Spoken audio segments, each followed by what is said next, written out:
If you're a Cleveland Browns fan looking for a break from the emotional roller coaster that is the price we pay from loving then hating our Browns, then a big welcome to Cleveland Browns Anonymous, a group therapy podcast to help you survive the season. So let's start our meeting. Hi, everybody. This is Mike and Brook with another much-needed Browns Anonymous meeting for us long-suffering addicts following the Browns. Well, what could I say, Brook? I want you to go first because I got a lot of things to say. Mainly revolves around Kevin Stefanski, and I think a change needs to be made. But I'll let you go first. Yeah, I mean, it was just so depressing. Myles Garrett, 5 sacks, doesn't mean anything. Good for him, but you could just see him on the sideline. He was pissed, rightfully so. I mean, I think I've seen all I needed to see from Dylan Gabriel. I think they drafted him to develop as a backup, but he's clearly not the guy. Stefansky, I'm done with him. I'm almost like, just fire everyone and start fresh. But it was just a joke.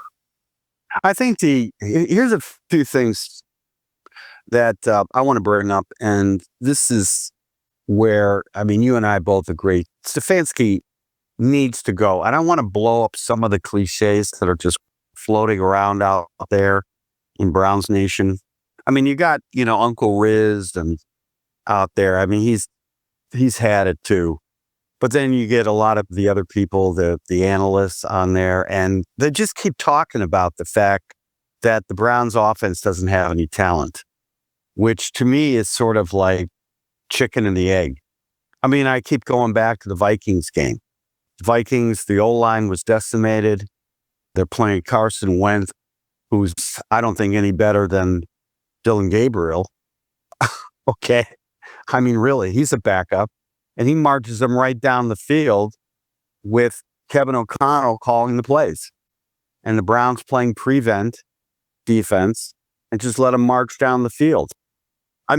This is a cultural thing. It's not a talent thing.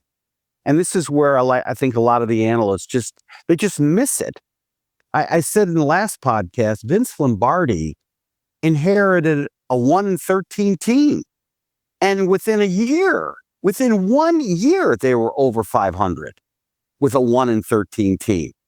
If you had told people in 1959 or the end of 58 when they hired Lombardi whether the Packers had a lot of talent, they'd say, no, they don't have any talent. They got some guy named Bart Starr. Now, I'm not saying Dylan Gabriel is Bart Starr, but I want to just call everybody's attention to a fact that has been happening game after game after game after game for years, and it doesn't even have to matter with the quarterback. The Browns march right down the field in the first series. March right down the field and score. Flacco did it with the Lions. And then the offense seizes up. You saw that with Dylan Gabriel. If Dylan Gabriel and the offense is so bad, how did they score in first drive? What do you think, Brook? I think they scored because Stefanski is really good at scripting out the first quarter, and then smart coaches like Vrabel are like, oh, I know what you're doing. All right, we'll tweak this, we'll tweak that, and then it's game over. And a couple of years ago, Baker's last year, they beat the Vikings on the road. Defense played well. Baker was quarterback. I don't know which week it was, but they went to New England, which to me is now becoming the Browns' personal house of horrors, like Three Rivers. I don't care who's quarterbacking. The Patriots just chew them up, whether it's Joe Woods or whether it's Jim Schwartz. Mac Jones looks like Peyton Manning against the Browns. But I'll never forget that New England game. Baker went right down the field and scored. They're mix and pass, run, pass, run. And then all of a sudden, Belichick makes a few tweaks, and Baker had a miserable game. Okay? I got to ask a fundamental question is Kevin Stefanski like the Greg Williams or the Jim Schwartz, where his reputation overshadows how productive he is? And unfortunately, he's made, coach of the year twice, which, when he gets relieved of duties, people are going to say, oh my God, the guy was coach of the year. But I mean, look at the last couple years. I mean, look at his whole tenure with the Browns. He has not developed a quarterback, period. There was one ray of sunshine, and that was Flacco in 23. But up until then, I mean, remember how they were just going on and on about DTR? DTR, a real steal in 5th round. They like his football IQ. I mean, what kind of propaganda is this? And then, DTR was a total bust. And same thing with, Dylan Gabriel could be this year's version of DTR, or he could be this year's version of Baker Mayfield, who was never developed by Stefanski. In fact, he got worse the more he played with Stefanski. Remember those last couple of games? Sacked 7 times by TJ Watt. I mean, you think Miles had a great game. I mean, TJ Watt feasted on the Browns. You think Stefanski brought a second lineman to block TJ Watt? Of course not. Of course not. He had some guy who was limping on one leg blocking TJ Watt. And Mayfield had to get massacred back there. Remember the Green Bay game on the road? If the Browns had won that game, they could have been in the playoffs. Instead, Baker throws 4 interceptions. Quarterbacks get worse playing for Stefanski. They don't get better. All you got to do is look at Flacco at Cincinnati. Flacco, everybody was thinking was a shell of himself. Age finally caught up with him. And all of a sudden, he goes to the Bengals. Now, yeah, they've got Lamar Chase, but they don't have any better O-line than the Browns. I think the problem both culturally and play calling is Stefanski is conservative. He'll script out a play, and he'll just hold on for dear life, hoping that they win. Go ahead, Brook. I mean, I think it's both, honestly. I think it's the coaching. I think it's the talent, the starters that are out there. But Jimmy Haslam a couple of days ago gave Stefanski a vote of confidence. I think he said again how Deshaun was, his mistake. I don't know, like the more I thought about that game, the more I realized that it's not just one thing that's wrong with this team. It's a lot of stuff. And it starts with coaching. I mean, well, no, honestly, it starts with the owner of the team. Oh, yeah. Yeah. So I think if I'm Jimmy Haslam, he doesn't want to go down the road again of firing somebody. But it's like what I said in the podcast like a month or 2 ago. Every time he's fired someone, it was the right call. Yeah, it's like these guys, these guys ended up being, well, you know what? Let me just address something. Let's look at the last time when Haslam got involved, stepped in, and this is probably the hand of John Dorsey. You remember when Hue Jackson was coach of the Browns? And I forget who the offensive coordinator was. And we had a young Baker Mayfield they wanted to develop. He was our number 1 draft pick, right? Number 1 pick in the NFL. Dorsey said, Hue Jackson has got to go, and this offensive coordinator's got to go. The guy who was just a total disaster with Pittsburgh goes. Greg Williams steps in, like Jim Schwartz should step in, and Freddy takes over the play calling. The next game, it was night and day. In fact, 2 or 3 games later, you remember when the Browns went down to play the Bengals and Hue Jackson was on the sidelines as quarterback coach? Oh, yeah. Remember that game? I think the Browns had 3 straight drives right down the field and scored. I think they were up 28 to whatever. And then, of course, Joe Woods would prevent. And, Bengals made a game of it. But Freddie had unleashed Baker. And you know who was the wide receivers for the Browns? Rashard Higgins He went down that too. Yeah, Jarvis. All Jarvis did was catch the ball.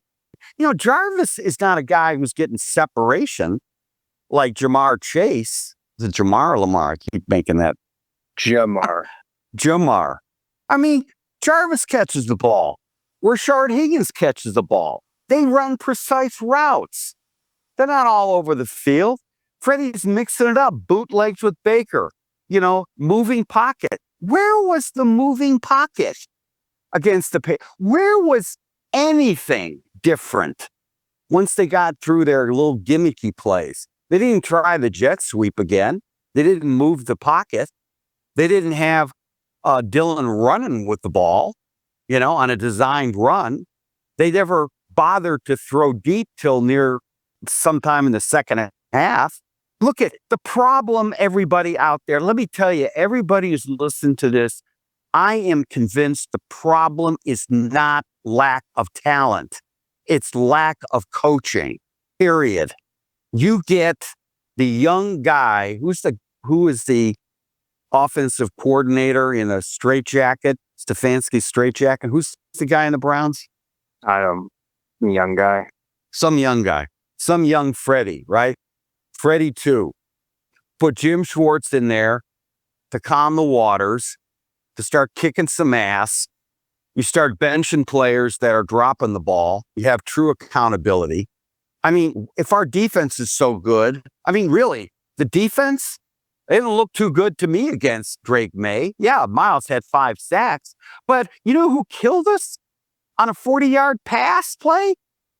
Austin Hooper.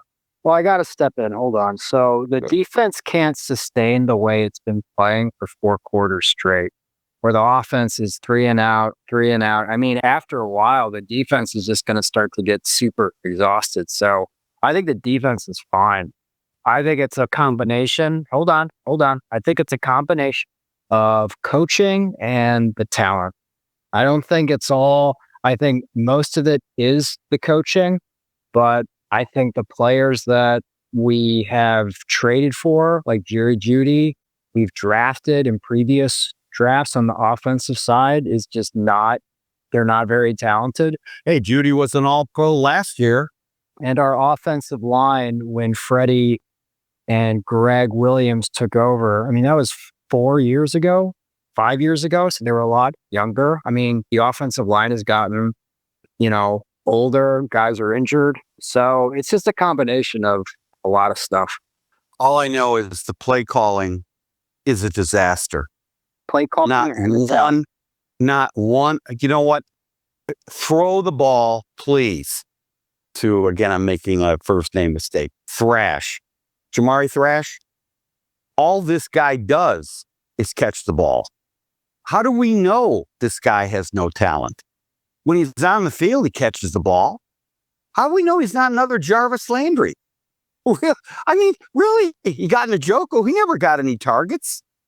Jeudy, Jeudy wasn't even thrown to. Why is it that we're not throwing a couple of home run balls in the first quarter?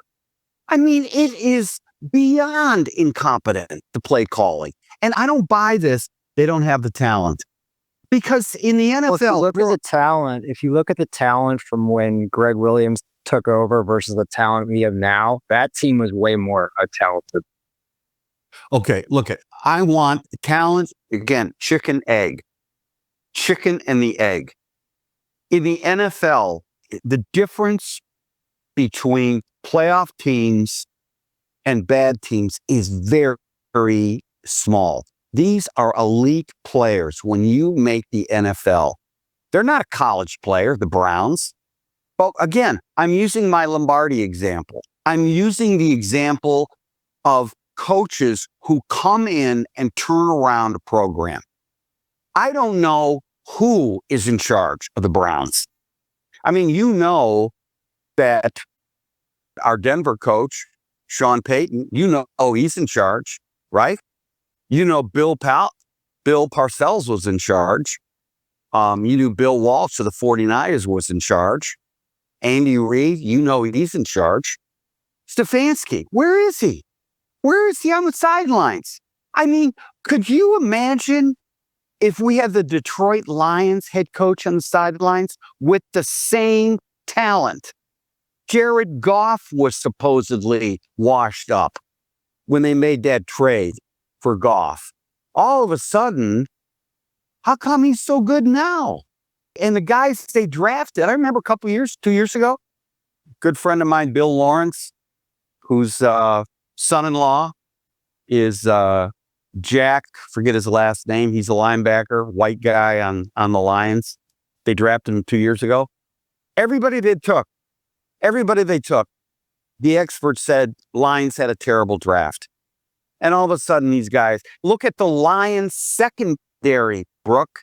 We're talking third stringers in that last game. And they look like all pros. It is always coaching. Coaching is about taking a team and wringing out the best. Look at the Lions offense.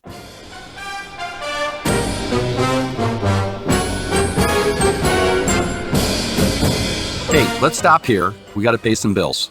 30 seconds, and we'll be back. Getting your house ready to sell, or you just need some basic repairs, and you can't get anybody to come out or even return your phone call. Then call Riley Painting and Contracting, your home mechanics, for all of your home repair needs, from electrical, plumbing, roof repairs, and getting your house ready to sell. 45 years in the business, a AAA on the Better Business Bureau, and we're on the preferred contractor list in Cleveland Heights and Shaker Heights. You can contact us by calling 216-371-8160 and leave a message. And guess what? We'll call you back.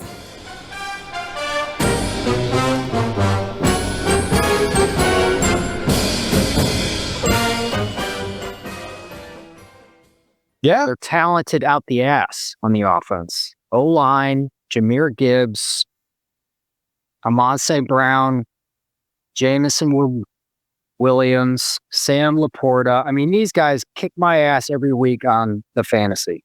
I know, but Brook, where were their rankings in the drafts? Amon St. Brown? Yeah, I think He was known Lamar Harris or second rounder. They's first rounder. Sam Laporta, first rounder. Look at the Browns. I'm not going to put them on the same level as the Lions. I'm just saying it's coaching. It's culture. You're going to lose. Why? I mean, that's what's driving Myles Garrett crazy. It's how they lose.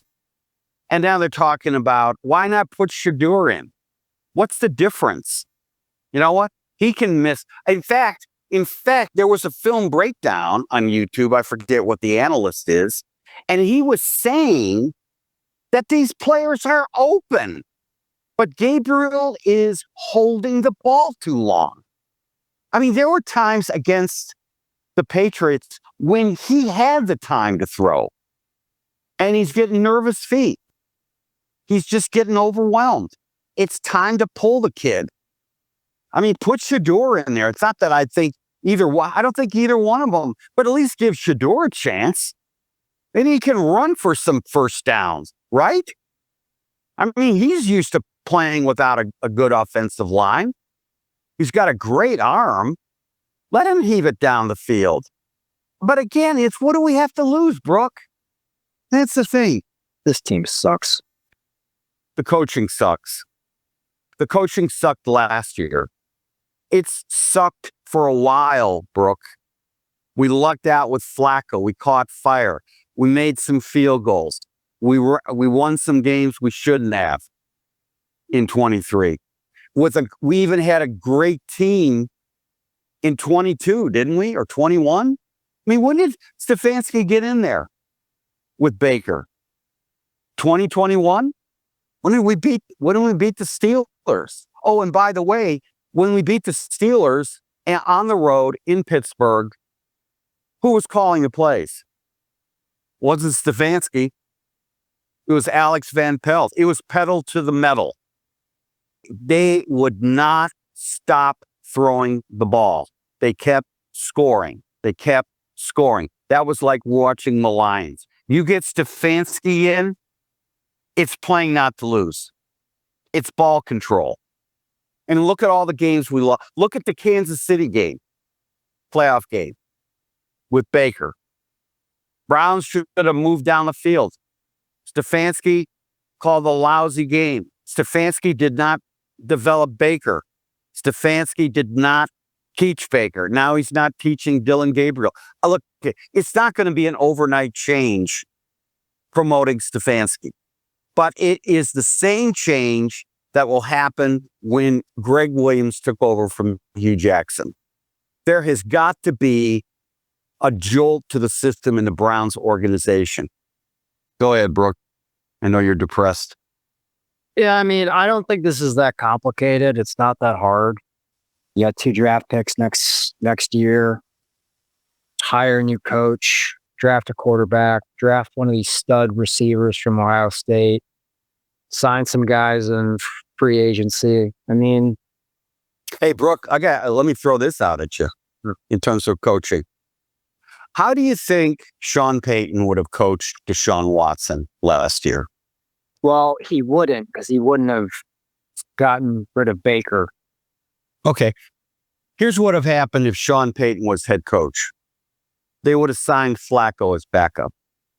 Right? Flacco wanted to come back, but they didn't want to bruise Deshaun Watson's feelings. Do you think Bill Parcells, Sean Payton, who's the guy at Detroit? Dan Campbell. Is there a guy? Dan Campbell. Do you think they care about hurting players' feelings? Maybe that's at the root of it. So let's just play a game. What would Sean Payton do?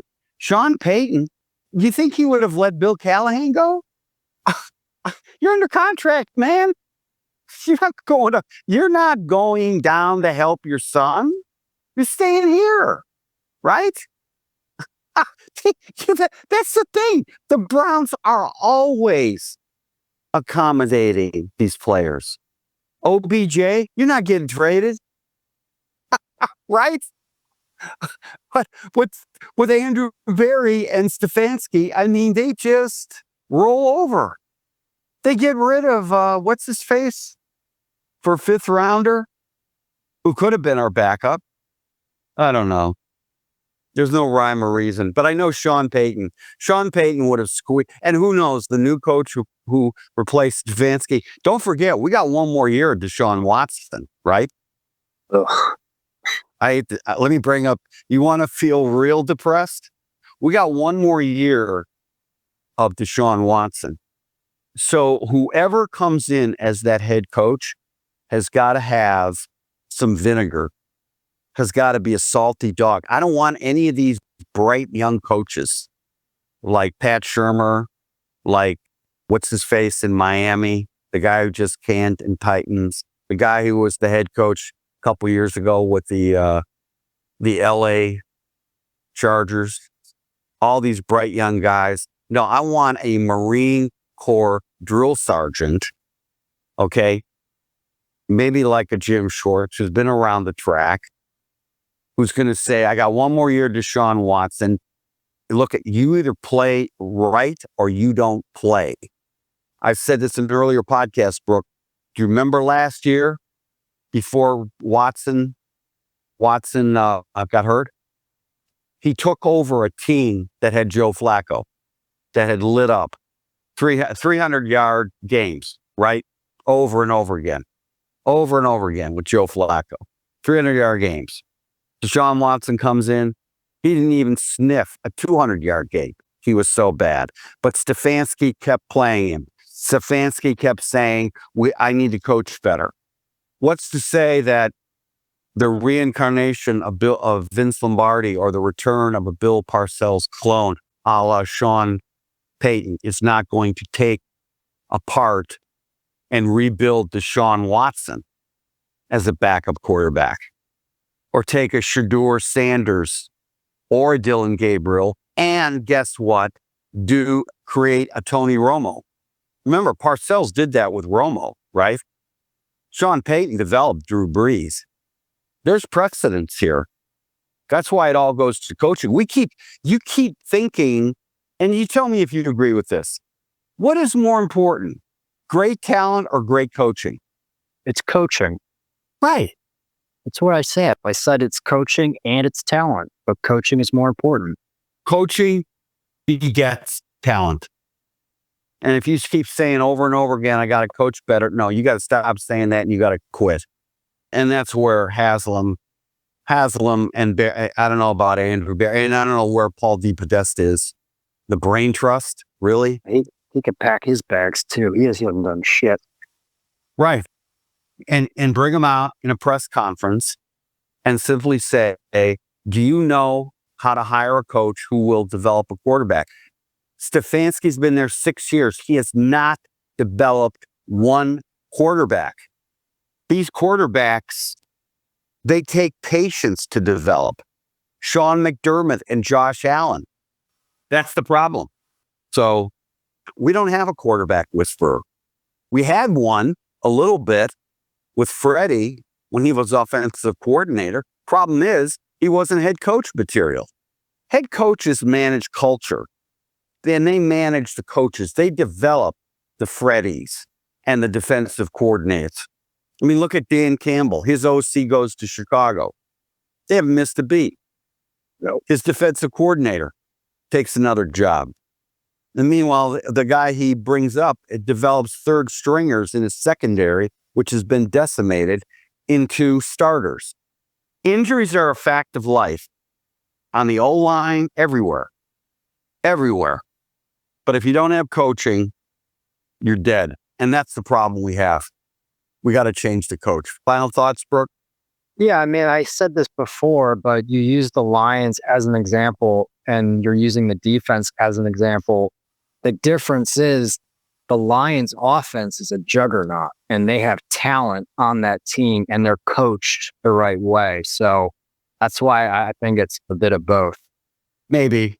But I have to point out that the Patriots made an adjustment on the Browns. Once again, the Browns, what was it? 7-6? 9-7?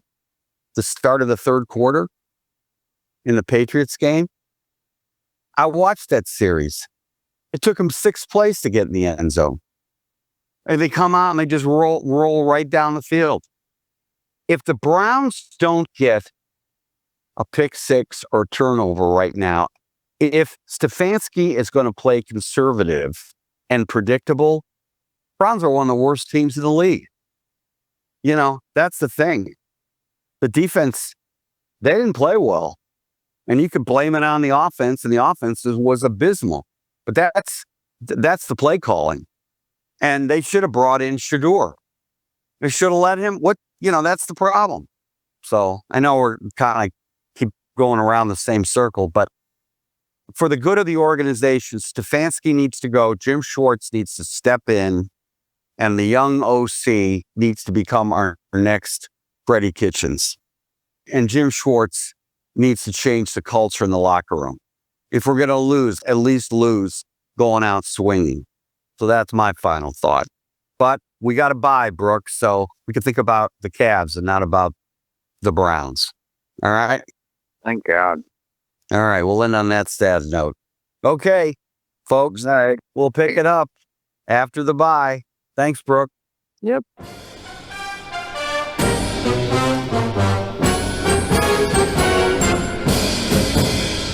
Thank you for listening to the Cleveland Browns Anonymous podcast with Mike Riley. We have a lot more content on the way as we get this new podcast started. You can also check out some of our other podcasts like the Cleveland Real Estate Investor Podcast and other new ones that will start soon. On any platform that you find yourself listening to us on, feel free to leave us a like or comment or follow us. It always helps.